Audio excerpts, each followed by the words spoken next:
Family பற்றி சொல்லுங்க எங்களுக்கு.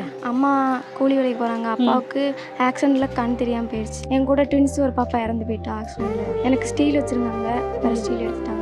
இப்போ அம்மா மட்டும்தான் வேலைக்கு போகிறாங்க. எங்கள் அம்மாட்ட ஏற்கனவே சைக்கிள் கேட்டிருந்தேன். எங்கள் அம்மா வாங்கி தரேன் அப்படின்னு சொன்னாங்க. இன்னைக்கு கிடச்சிருந்துச்சு. எனக்கும் சந்தோஷம், எங்கள் அம்மா சந்தோஷப்படுவாங்க.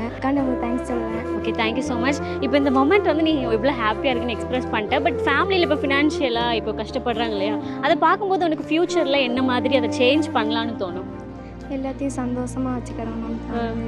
அம்மா அப்பா வேலையே செய்ய விடக்கூடாது. அம்மா சந்தோஷமாக வச்சுக்கணும். சரி, இந்த ஸ்கூலில் எல்லாருக்கும் கிடைக்காத ஒரு விஷயம் அந்த சைக்கிள் உங்களுக்கு கிடைச்சிருக்கு இல்லையா, எப்படி இருக்குது இந்த மொமெண்ட்? ரொம்ப சந்தோஷம். நான் அங்கேருந்து நடந்து தான் வருவேன். எனக்கு பக்கத்து ஊர் தான். இங்கேருந்து நடந்து வரவே ஒரு 15 நிமிஷம் ஆகும். வெயில் அடிக்குமா நடந்து வர முடியாது. இந்த சைக்கிள் கிடச்சி தினமும் சைக்கிள்லேயே